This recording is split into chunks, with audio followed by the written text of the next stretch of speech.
Now, the idea originally came to me from the book Rich Dad, Poor Dad by Robert Kiyosaki.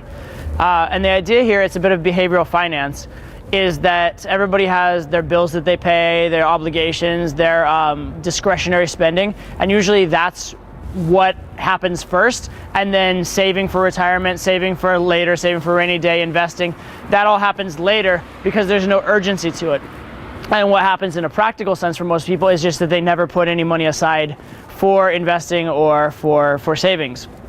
And so his suggestion, which is really good in a behavioral sense, is to set aside how much you want to save, how much you want to invest, and make that the first money you spend when you get your paycheck, so that you make sure that's taken care of. And then what's going to happen is, from there, you'll have less money available to you, but you'll learn to budget within that, and you'll learn to live within those lessened means, and you won't even notice it after a while because it'll just become the lifestyle you're used to, that you're capable of.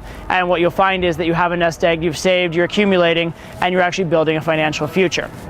So the idea, in a more broad sense, in a more metaphorical sense, is to invest in your long-term self first, and deal with the short-term consequences, the short-term pain that may arise.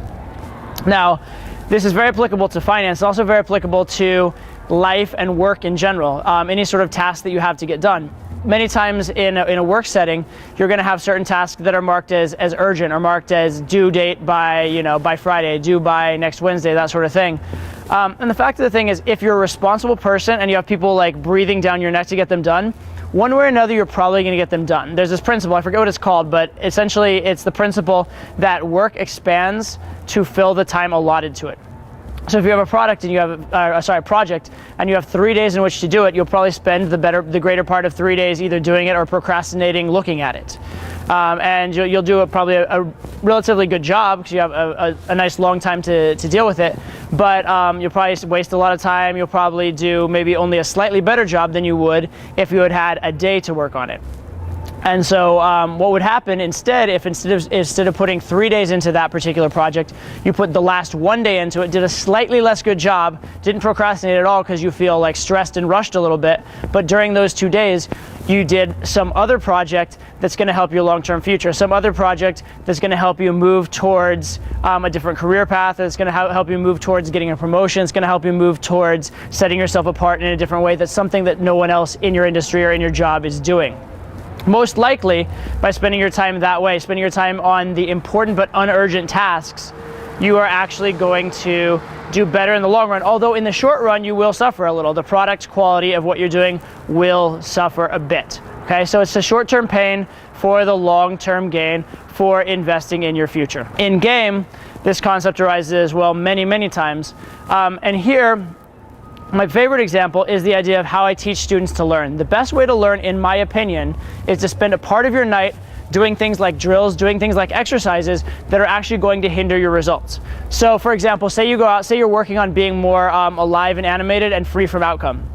Great exercise for that would be to go out and game without talking. This forces you to use your body language, use your facial expression. It forces you to be a bit higher energy, and it forces you to release from outcome, because most of the time you're just going to fail no matter what. You've kind of like, you're fighting with your hands behind your back. You can't expect to do your best in that circumstance.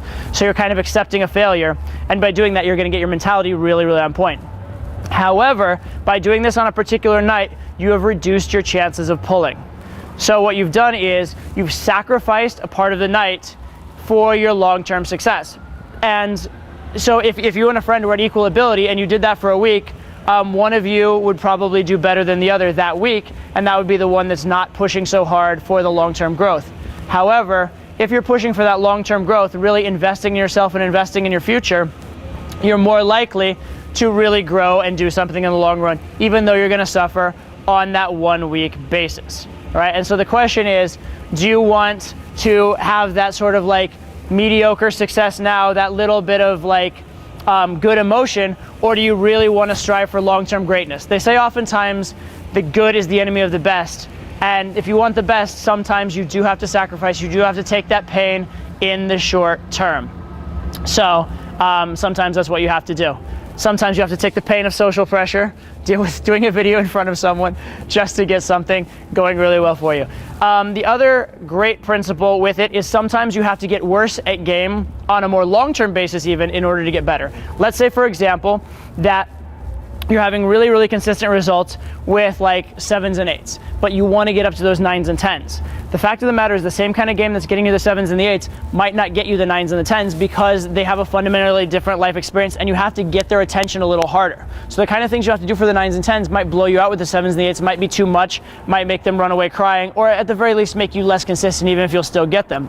But if you really want to get there, you have to accept the fact that even if you've been pulling on a consistent basis almost every night, you're going to have to not pull for a while, or not pull as often for a while, or pull and get some bad results, have the girls not into you, whatever, in order to get where you want to be.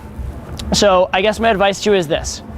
First and foremost, have a vision of your long-term success, and then think about the tasks that will really get you there. In the meantime, you're going to have things you have to do. Very few people have a position in life where they can set everything aside and just have their ideal scenario in life. Very few people have that, so you're going to have to deal with the day-to-day minutiae. You're going to have to deal with your short-term assignments, and that's fine. However, allow good enough to be good enough, right? Do a good job, don't do your absolute best, and then spend the time investing in something that'll help you in the long run. Now, caution. This is not permission for you to do a shitty job on your tasks and then fritter away your time watching TV, eating junk food, or just wasting time on like Facebook or browsing the internet, okay?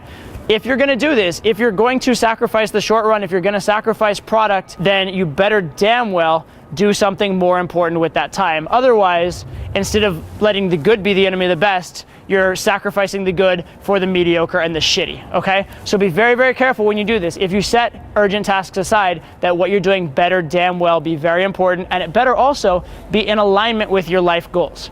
Also be careful, if you spend a lot of time working well towards something that's not what you want in the long run, you're gonna end up with a life that's not the life you want to, okay? So be clear about your life goals, figure out what tasks are important to them, and then make those your priority. Deal with the consequences, deal with the short-term pain for long-term greatness.